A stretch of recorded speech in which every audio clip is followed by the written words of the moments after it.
नमस्कार, city post के इस खास पेशकश में आपका स्वागत है। खास पेशकश इसलिए कर रहा हूं कि बिहार में तो चुनाव नहीं है, लेकिन उत्तर प्रदेश विधानसभा चुनाव की धमक बिहार में भी दिखाई दे रही है। उत्तर प्रदेश के चुनाव में बीजेपी के साथ सीटों के बंटवारे को लेकर बातचीत नहीं बन पाई। एक जिम्मा सौंपा गया था पार्टी के नेता केंद्रीय मंत्री आरसीपी सिंह को। तो अब जो पार्टी ने फैसला किया है कि अकेले चुनाव मैदान में उतरेगी, और उसने जो स्टार प्रचारकों की सूची जारी की है उसमें आरसीपी सिंह का नाम शामिल नहीं है। एक समय उप विधानसभा के चुनाव के लिए केंद्रीय मंत्री आरसीपी सिंह को जेडीयू ने भाजपा के साथ तालमेल के लिए भेजा था। यानी उत्तर प्रदेश में जो चुनाव हो रहा है उसमें सीटों के बंटवारे को लेकर उनको बड़ी जिम्मेदारी दी गई थी, लेकिन बीजेपी के तमाम नेताओं से बातचीत करने के बावजूद बात बन नहीं पाई और अब जेडीयू अकेले चुनाव मैदान में है। ऐसे में चुनाव प्रचारकों की स्टार सूची में उनका नाम नहीं होना कई सवाल खड़े करता है। लेकिन कहा जा रहा है कि वो केंद्र में मंत्री भी हैं और नीतीश कुमार नहीं चाहते हैं कि एक मंत्री अपनी ही सरकार के द्वारा किए जा रहे कामों के बारे में बोले या अपने ही सत्ताधारी दल के खिलाफ चुनाव प्रचार करे।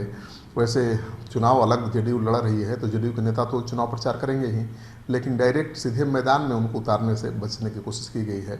और खुद नीतीश कुमार भी चुनाव कैंपेन में नहीं जाएंगे, वो केवल वर्चुअल रैली करेंगे, वर्चुअल मोड में ही चुनाव प्रचार करेंगे। तो नीतीश कुमार भी फिजिकली प्रेजेंस नहीं दिखाएंगे उत्तर प्रदेश के चुनाव में। ये भी माना जा रहा है कि इससे काफ़ी खटास बढ़ेगी बीजेपी जेडीयू के रिश्ते में। इस बात को ध्यान में रखते हुए अलग चुनाव लड़ने के बावजूद आरसीपी सिंह और नीतीश कुमार चुनाव प्रचार में नहीं जाएंगे। जेडीयू ने चुनाव आयोग को स्टार प्रचारकों की सूची जो सौंपी है उसमें जेडीयू के राष्ट्रीय अध्यक्ष राजीव रंजन सिंह का नाम है और जेडीयू के महासचिव यूपी के प्रभारी केसी त्यागी का नाम है और कई दर्जन भर नेताओं के नाम हैं, लेकिन आरसीपी सिंह का नाम नहीं है। जेडीयू की इकाई के प्रदेश अध्यक्ष अनूप पटेल, आरपी चौधरी, सुरेंद्र त्यागी, युवा जदयू के अध्यक्ष संजय कुमार, डॉक्टर भरत पटेल, संजय भांगर, डॉक्टर के त्रिपाठी के भी नाम स्टार प्रचारकों में शामिल हैं। बिहार में जेडीयू के कुछ मंत्री भी चुनाव प्रचार में जा सकते हैं। स्टार प्रचारकों की सूची में उन्हें इस वजह से शामिल नहीं किया गया है कि वे नियमित रूप से समय नहीं दे पाएंगे चुनाव प्रचार के लिए, इसलिए स्टार प्रचारकों की सूची में उनका नाम नहीं है। लेकिन वो प्रचार करने जरूर जाएंगे।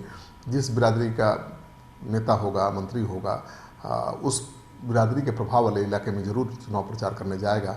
अब देखना यह है कि उत्तर प्रदेश के चुनाव में अपने बलबूते पर चुनाव लड़ रही जेडीयू अपना कितना दमखम दिखा पाती है, क्योंकि पहले भी ऐसा हो चुका है और जेडीयू को नाकामी हाथ लगी है।